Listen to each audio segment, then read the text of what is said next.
to the cloud. Happy Wellness Wednesday, UBMA Village. My name is Wendy Baptiste Johnson. I am the founder of United Black Mothers of America, and I am proudly accompanied today by some of our board members. We have Leslie Van Horn to my left, Lisa Chapman to my right, and Chidima Ozark-Homer on screen joining us remotely. And we are here to discuss our heart health and also to share our thoughts on Black History Month. So thank you for joining us today. And without further ado, we're going to jump right in. All right, ladies, thank you for being here. As moms, we're all moms. We prioritize everyone else. That is often the case. But as we say here at UBMA, it is so important to put our mask on first before we put them on for anyone else.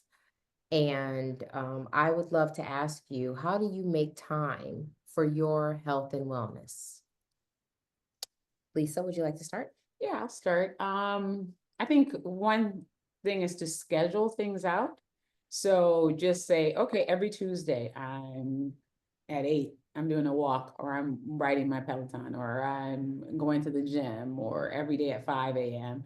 And just make sure you put it on your calendar, pencil it in, and stick to it. So, and have an accountability partner. Wendy and I often walk together, and we're neighbors.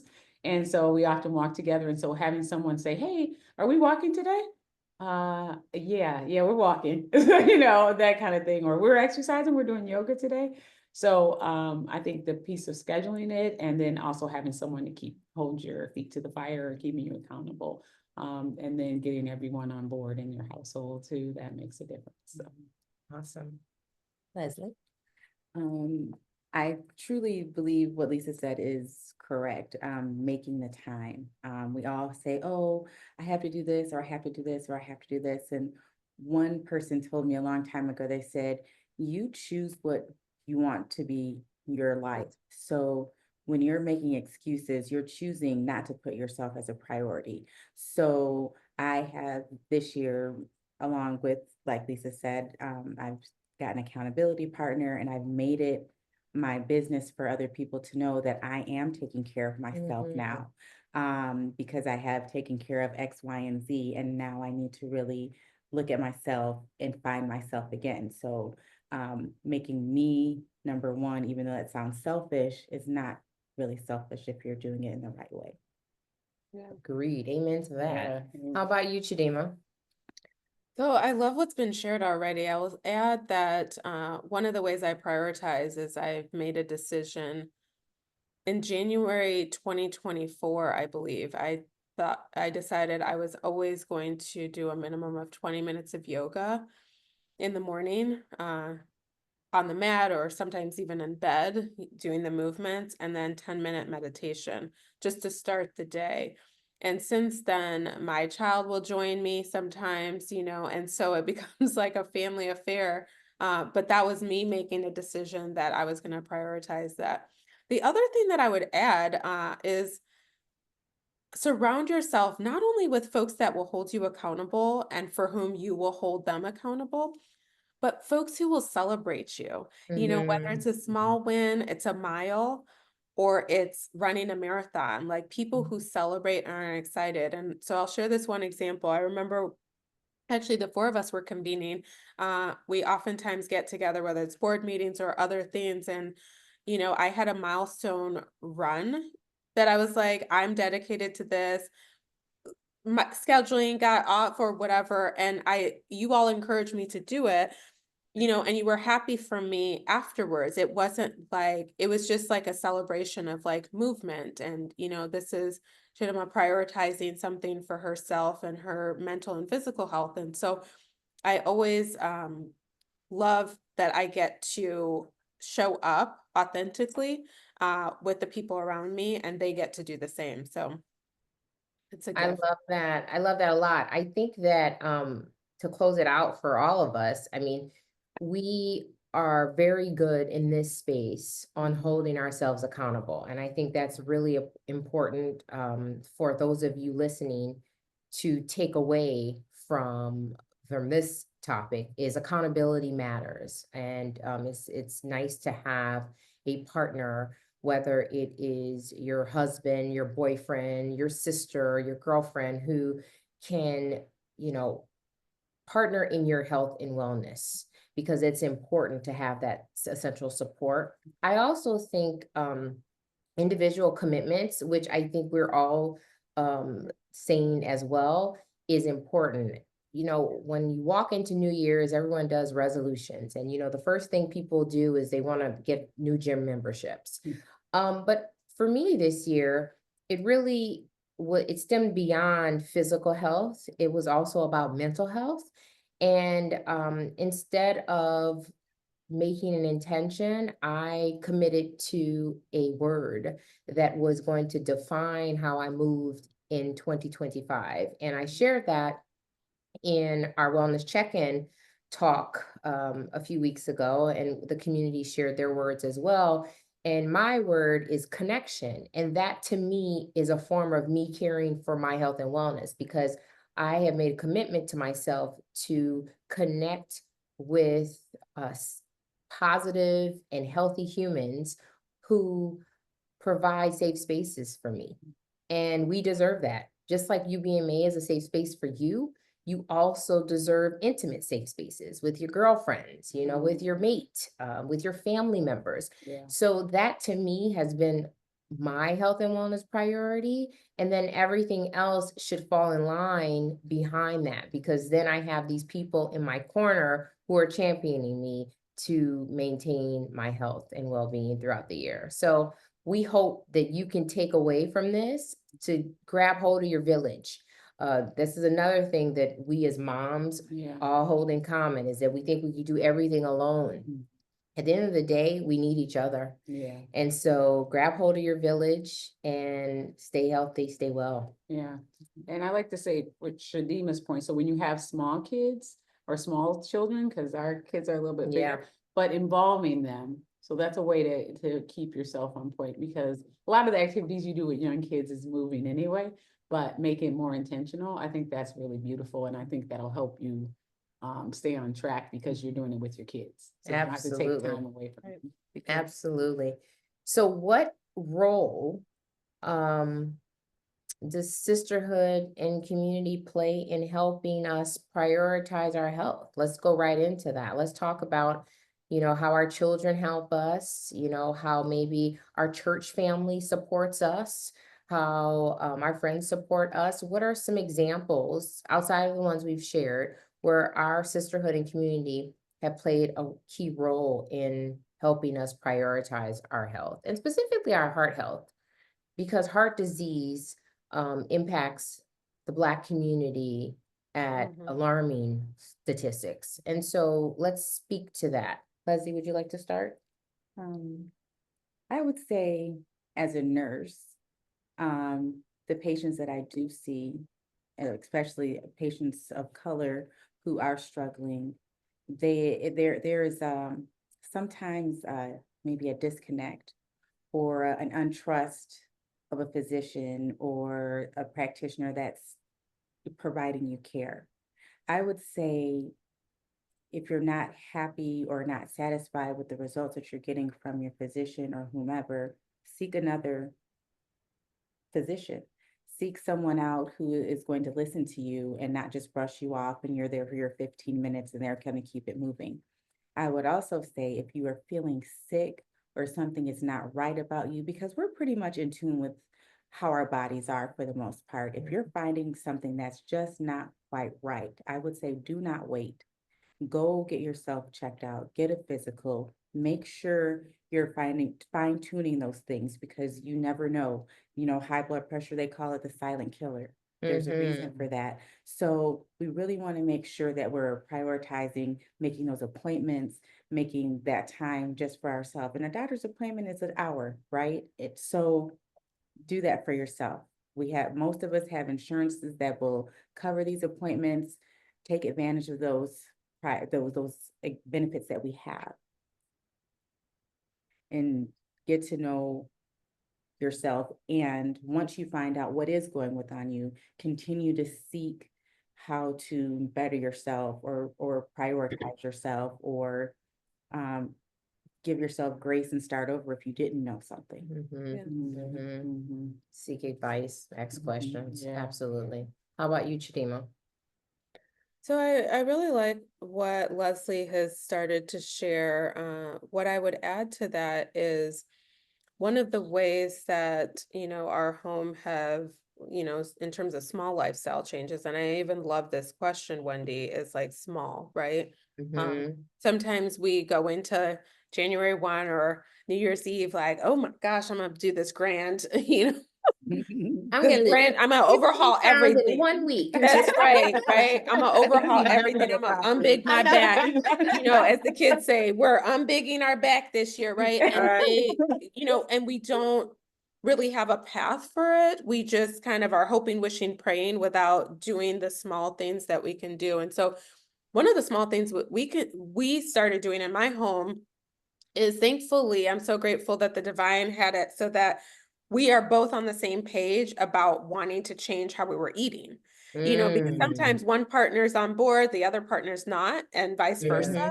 And so, as the Divine would have it, we're both on board. And we made a decision together that we wanted to do it together. And so we've been prioritizing cooking. And so, like, Love that. even Yeah. in January, y'all, we did not eat out once except for the very last day of the month, because we have, one of the Amex, like, kind of gifts or whatever Points. offers, right? Exactly. And so if like, so we cashed in that, that last day and felt good about it. So not only was it like helpful to our waistline, it was helpful to our wallet too, and being intentional. And so that's my word for the year, is being intentional. I want everything that I'm doing to be aligned with my values. And so that includes, I don't want to make like fast food places or even sit down places more wealthy at the expense of my family. So I want to, keep our coins here and, know exactly what's being prepared in my home and in my kitchen, and showing our child that this is a different way too, of like being intentional about what we put in our bodies to nourish ourselves, and no good or bad. It's just like what's nourishing to us. And French fries just are not nourishing today, but maybe tomorrow. We can always talk about it tomorrow. So Always have a treat. Listen, Right. I'm all for the French fries. Yeah, Give me my too. I love 'em. French Give her fries. the small changes. Homemade fries baked in the oven. Yeah, There you That's go. right. There's the compromise. Pull that the air healthy- fryer out. The healthy Yeah. compromise. That's right. How about you, Lisa? So for the sisterhood and community piece and prioritizing health, I think one thing that's really good is for us to talk. So basically what UBMA does, right? Discussing. So if I have something that's going on with me, if I talk in the group or in the chat, and maybe Leslie might know someone who can help me with it, or a doctor or a specialist. And then if we talk, oh, I had something like that. Oh my God, and then I did this. And you know what I mean? And so the more we communicate about different things, because I think there's sometimes some shame with some health issues and things like that. We shouldn't. If we share, we could save a life. Sharing is caring. Exactly. Sharing is caring. With all our health professionals that come on, some of those that, oh, I do need a mammogram. Oh, I do need, and and so all of these things. So I think talking to each other really helps. I have one friend group. I went back, I was like, wait, did they have the same thing I had? And I went and searched our group chat. It's like, oh yeah, like, and then, okay, call them. How did you handle this? And so, yeah, or you know what, my blood pressure's been high or something like that. And somebody might say, hey, did you ever check out your blood pressure again? So I think just, how's it doing now? I had a friend that had really high blood pressure. She's like, guess what? I don't need blood pressure medicine anymore. I did X. And I'm like, that's Love that. great. And so just following up with people, if they, have happened to share something with you, I think that helps us and keeps us accountable to each other and healthier and better because of it. You know what? I love this. So here we have, seek advice, utilize your health resources. Chidima shared about healthy cooking and cooking as a unit at home. And then you shared healthy conversations and ensuring that, you're locked in with your community so that you can share best practices and best health practices.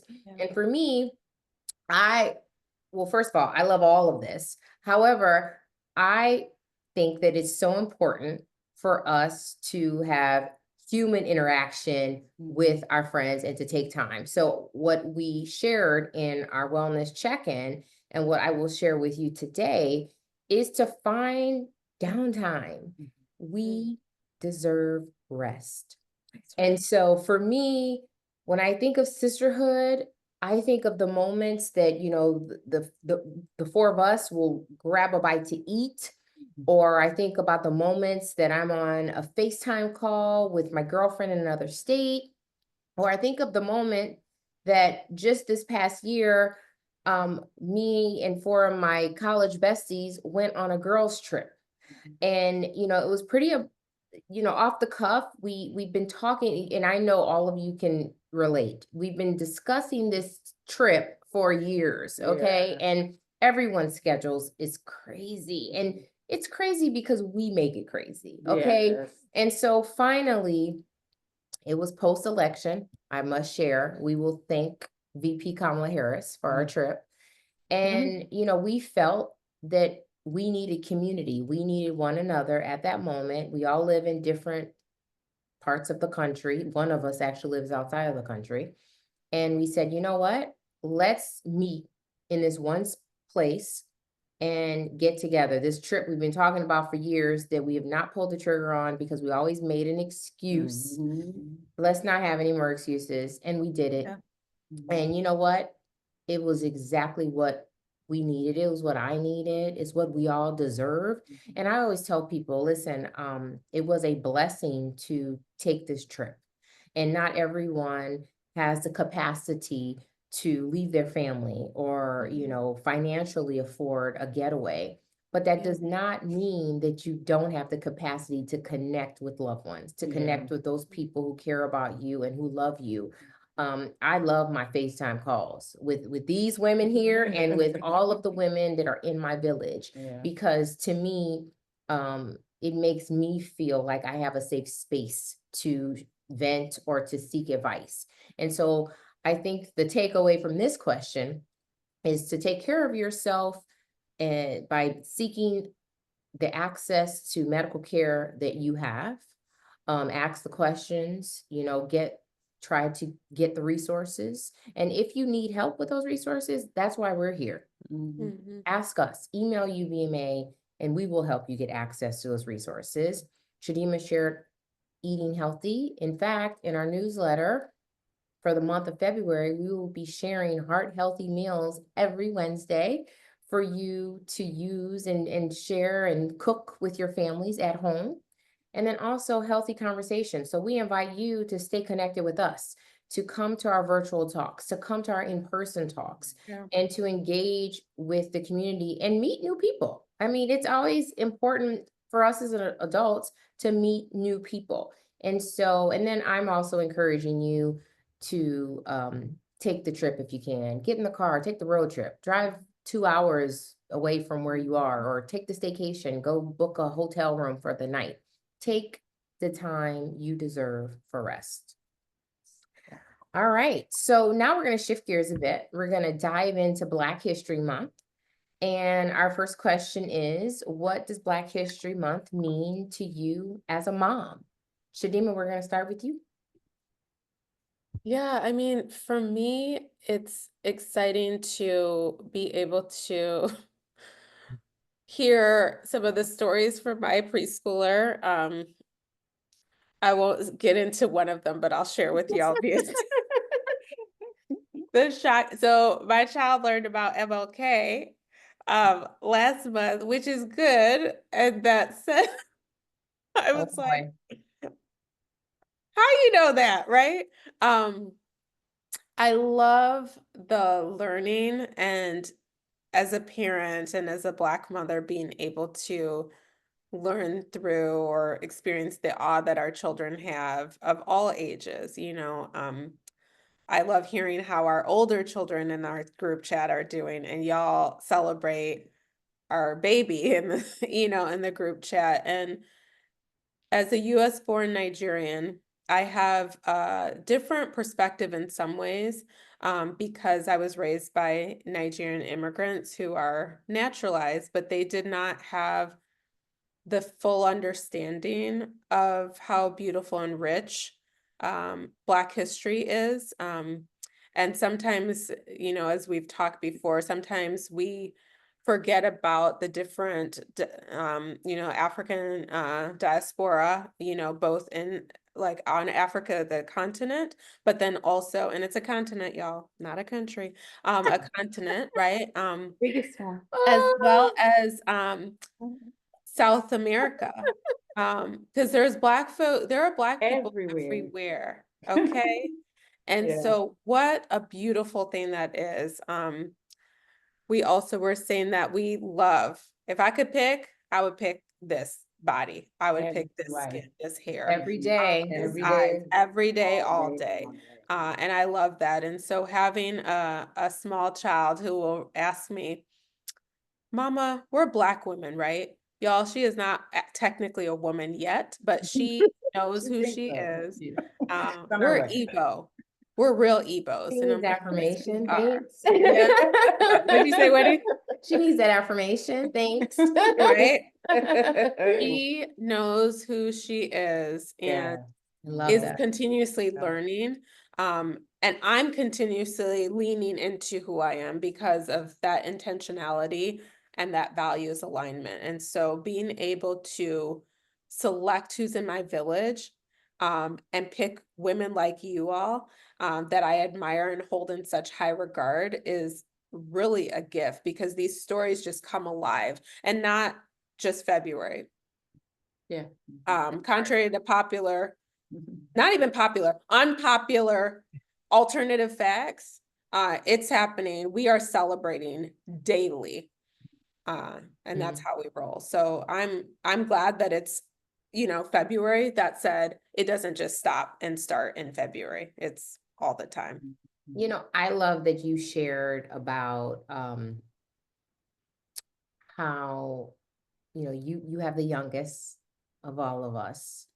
And I know you've shared with us privately, and you just referenced publicly here that, you hear how we speak of what we've done with our children, Mhm. and it is of positive influence to you and how you Yeah. move with your child. And I think that is just so important for us to hear as a community, is that we don't always get it right.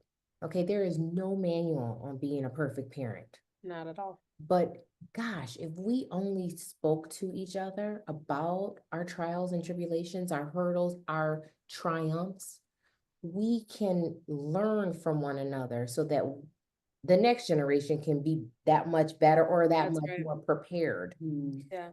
Because there are certain things that, I hear you speak of, and I'm like, wow, I wish I would have had that. Yeah, We've right. we've had those conversations. Gosh, I didn't have that gadget, or I didn't have this, and I'm learning in the same respect, but I think it's so valuable that, you look at how we've raised all of our children who are older, Mhm. and you see value in that, and that warms my heart. Yeah. And I hope that our community can see that, and hopefully they have other women in their spaces That's too it. that have young children, and they can talk to them about, hey, you know what, this is what worked for me, and this is what didn't. Not everyone has the same playbook, but it's important to share. Right. Yeah. Yeah, talking is so important. And I want to respond to that before Leslie or Lisa, you chime in. I love what you just shared, Wendy, and we're all shaking our heads from different perspectives, but the same too, because I love and appreciate you all. I mean, appreciating me, yes, and also being open that you didn't get it right. And if you could do it and still doing, you all have pivoted, all three of you have pivoted with older children, Mhm. and that's huge because I think sometimes people get the wrong idea about the Black community, that we are just stuck in our ways and this is how we do it. And we are healing. We are releasing ourselves from shackled learned behavior that was a trauma response, Mm. okay? Yes, We are yes. healing, Mhm. and Yes. UBMA is part of that healing movement Yeah. and moment. Like, we Mhm. are changing right before our very own eyes. Mhm. And I attribute that to whether you call this entity God, the divine universe, whomever believes or doesn't believe, you're welcome here. And we love that we get an opportunity to shift and grow. And we're not bound or stuck by what others think of us or what the past has said, nothing. We Right. just, Mhm. keep Right. moving forward. Yeah, Know better, do better. that's right. That's And you right. said, you learn from what we've done with our children, but when we learn things as well, but also when you're learning something, it gives you a chance to give yourself grace because we don't always feel like we're getting it right. Mhm. Yeah. So when we know that other people or other mothers have struggled with whatever, and you're on that same line and they say, well, hey, this, I give yourself some time, give yourself some space, That's right. because it's not all your fault, the things that happen. It's not, Mhm. you're just part of the puzzle of these children's lives, right? Yeah. And so we have to really hone in on that and give ourselves a little grace Mhm. when it comes to our children, because I know we all feel like, oh, I did that wrong, I did that wrong, I Yeah. did that wrong. Well, this mom did that. Why didn't I do that? Like you said, everybody has their own way of doing things. Mhm. And like Wendy said, learning things that you do or that are now available to your children that weren't available to ours, you're just Mhm. like, That's right. whoa. I mean, even the other day, I was looking and this young lady had a stroller and it was like a stroller car seat thing. And you just put the whole Yeah, I thing know, in the I've seen car and it. it wasn't, you got to get the carrier out. Then you got to get, Yeah. no. So technology is making things better for us. And we really need We're to, learning. we are learning Yeah. and sharing. That's how our ancestors did it in the past. They shared, they spoke, That's they gave what they could, and they grew together. Oral history, yeah. Yeah, throughout Mhm. history. Yeah. Yeah. Well, on the Black History, on the Black History thing, every day. So, Yes.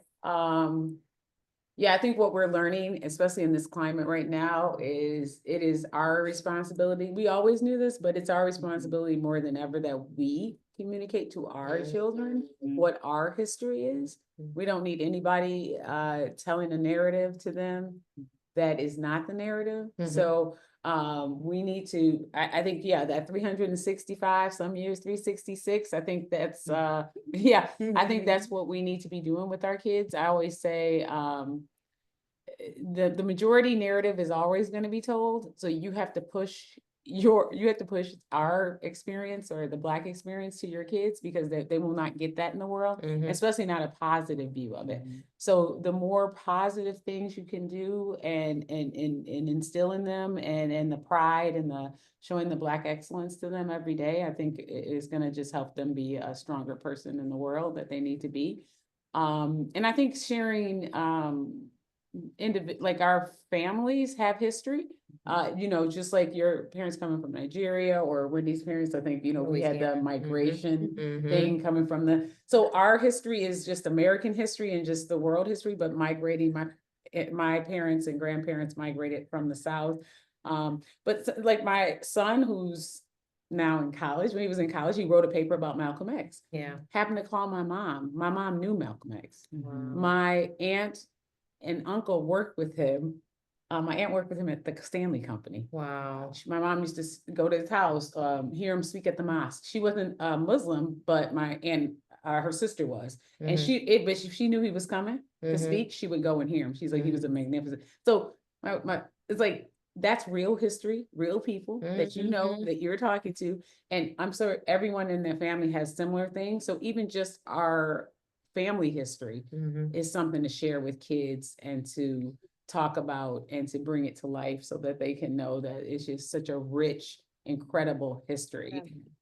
And Yeah. I love that, by the way. I don't think you've shared that with us. And so Yeah. as an extension to what Lisa shared, we absolutely have the responsibility to educate our children about Black history, which, by the way, is American history. Yeah. And it's unfortunate that heavy burden does fall on our shoulders because of the lack of access to our history in our educational system here in the United States. But we carry that burden with pride. We want to educate our children about Black history. And I'm going to take it one step further, because I had a coffee meeting with someone I serve on a board with, a separate board than UBMA. And we were speaking of history. And one thing I will share is that not only is it important for us to educate our children and provide them with the resources they need to learn and grow, but it's also important to ensure that they know it's okay to share that history with their friends, and not only their Black friends. And so the gentleman I was meeting with earlier, he was referencing how important it is for we as Americans to encourage our children to have diversity in friendships. And I know that's something that the four of us absolutely cherish and support. And with also instilling in our children the pride they have in being Black, but also without hiding that pride from those friends who may not be Black or know what it means to be Black, or even know the history of what it means to be Black. And so, we as adults, we have diverse friends. We have friends of, different races, religions. First family. Yeah, exactly. And I know folks know that I am not timid about speaking about, and I know we are not a timid bunch about speaking of our history. I've heard stories of us not having, we shouldn't have the obligation to educate others, and to a degree I agree. However, if you know better, you do better. And if you have access to letting someone know what is accurate, because now we're in a space where we are combating so much false information, then take advantage of those opportunities and just share the knowledge. Because for me, it's not a burden to speak of our ancestry. It's not a burden to speak of the beautiful humans that came before us and paved the way for us to be where we are today. So if you have those opportunities, take advantage of them.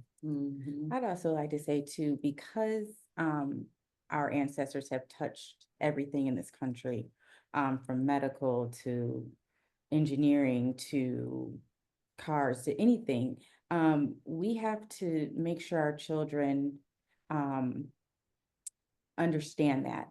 And when my children were young, if they had a report, no matter when it was, they were only allowed to do a report on someone who was Black or African American. I love that. They were not ever allowed to do a report on something. And it couldn't just be a generalized, oh yeah, we're going to do an MLK. No, you have to go and research this, because you know what I mean? Agreed. Because people need to know, and their friends need to know what this country is truly about and how it came about.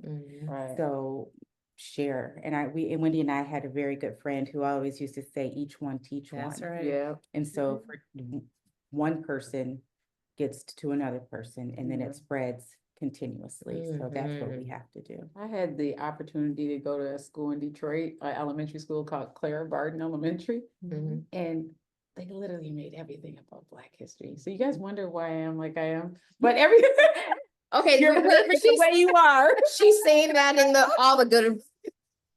Listen, the most positive light.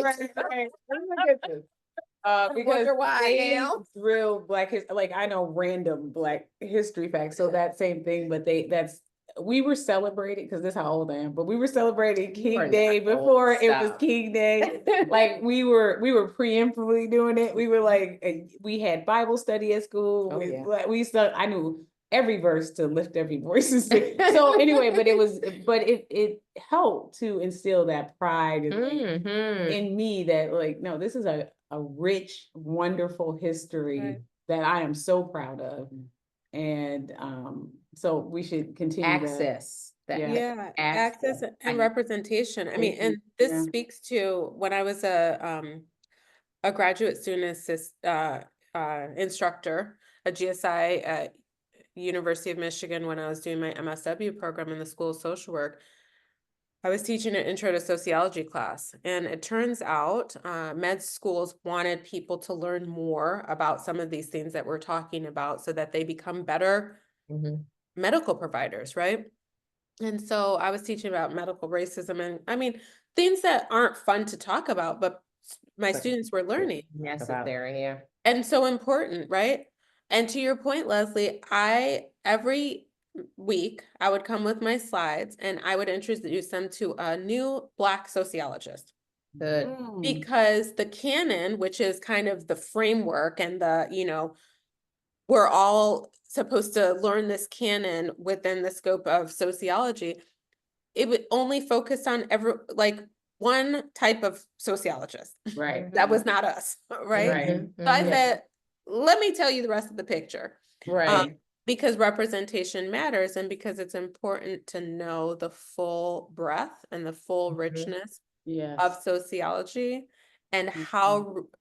how pivotal and instrumental Black sociologists were. And so I agree with both of all of what we're saying is that it's just so important to know. And I'll add one thing, and it's not about resiliency. I have a love-hate, if you will, with that term, because it's almost like if we didn't have to get put in a situation where people had to be resilient, we would, right?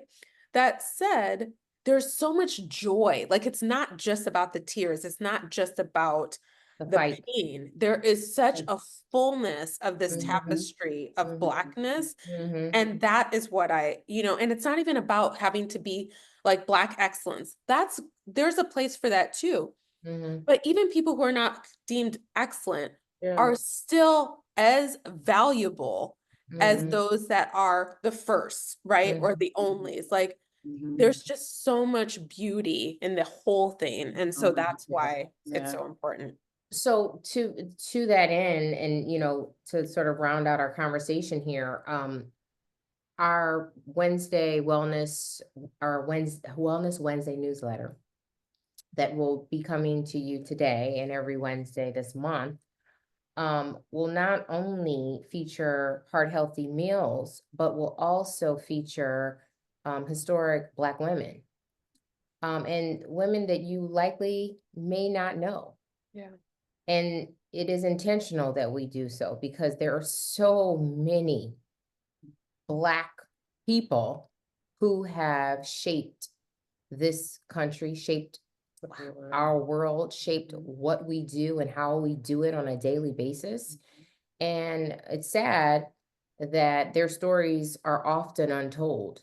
And so our goal here at UBMA is to share and to provide that relatability, that representation. And I think that speaks to our mission as well.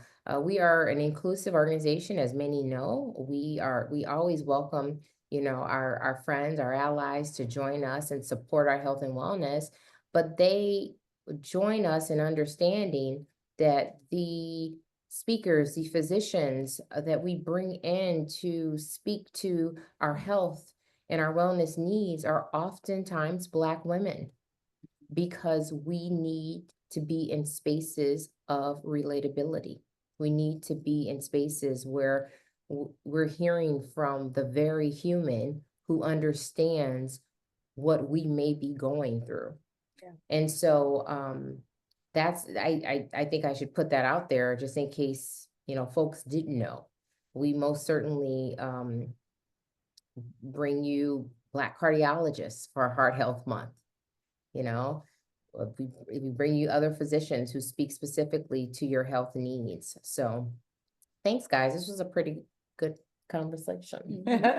All right. Well, so one last question.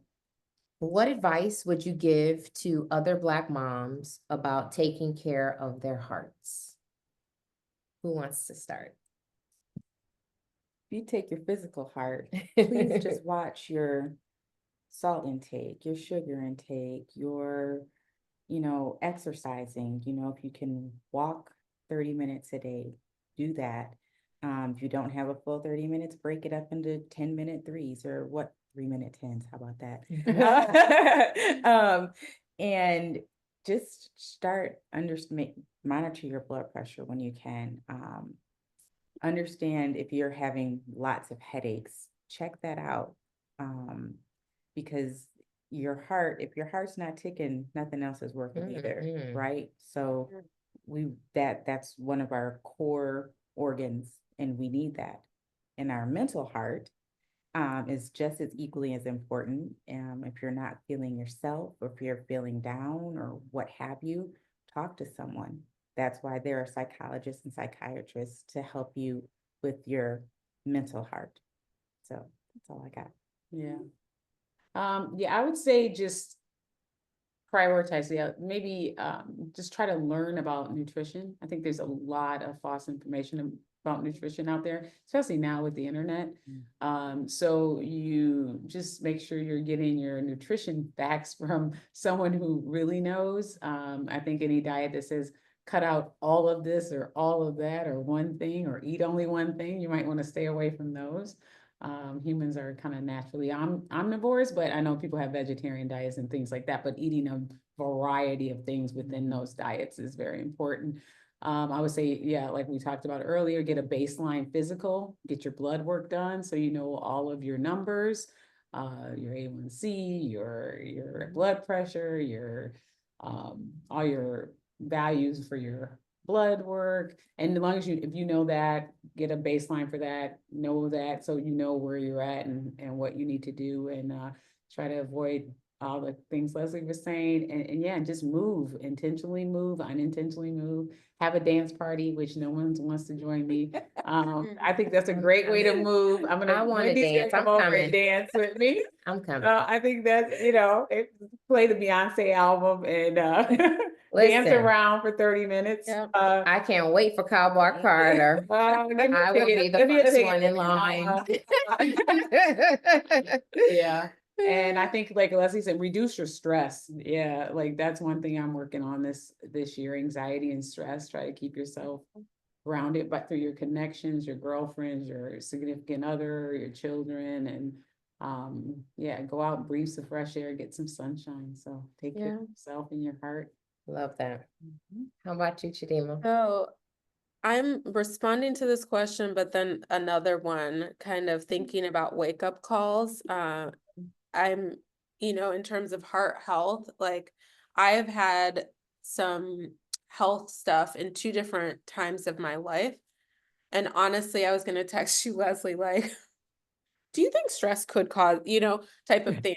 And I've had I knew what she was going to say. So I've had the full workup, and I'm grateful that I've been insured, and I've been taken seriously by my medical team, and they value and respect me. And stress can cause a lot of problems for us. And so to the extent that you can, please definitely prioritize the physical and the mental, like we've been saying. And that is one thing I love about UBMA. There's several, but like one of the things is that we really talk about mental health here, and we lean into it in our own ways. And so we may not disclose exactly what is happening with us. However, broadly, we're very transparent about prioritizing that. And so there are so many things that we could do for heart health in terms of our actual heart that's in our chest. And then there's the mental health piece. And I would say walk away from, to the extent that you can, anyone that's causing you stress and anxiety. cut those people out. That's okay. It's okay to do that and be intentional. Like if they are not in alignment with you anymore, and you're doing the right thing, please shed that weight. And sometimes it's like 100 something pounds, 200 pounds, because you just shed a whole person because you're like, nope, we're walking over here now, and so that's an easy way to drop LBs. Maybe, setting aside the jokes, like community, and connection are so important, as certainly healthy habits go. Awesome. Well, I will close it out and tell you that the number one way I want you to protect your heart is by walking. And UBMA hosts an annual walkathon, which is our largest event and fundraiser to promote health and wellness and walking a minimum of 30 minutes a day. Mhm. We have, it's statistically shared that walking decreases your risk of heart disease. Mhm. And so grab a partner, an accountability partner, grab your significant other, your family member, get your mom out to walk, grab a village member and move your body. If you're working in an office space, walk around the office space while you're on that conference call. If you're working at home, walk up and down the stairs. Whether you have a basement, whether you have several floors, keep walking up those stairs. Move your body and protect your heart in that manner. Our walkathon is launching on Saturday, March 1st. We will have more details that will be dropping in next week's Wellness Wednesday newsletter. And we look forward to walking with you. Everyone knows that UBMA is the place to walk with us. And we're gonna, have more wristbands for you to wear and share with your community to hold your village accountable for staying healthy and well. Because guess what, guys? We deserve to Yeah. live long and healthy lives. Mhm. So thank you for being here with us. This has been fun. We may Yeah. do this again. Yes. This has been think we very should. fun. I know we should. And we appreciate you. We appreciate you being here. We appreciate you supporting UBMA. And we look forward to supporting you and championing your health and wellness. And of course, we look forward to walking with you March 1st. Save the Yes. date. Take care, guys. Have a Take wonderful, care. wonderful week. Yes. And stay healthy. Turn off the Yes. social media and the TV. Not helping. Yes. Bye. Bye.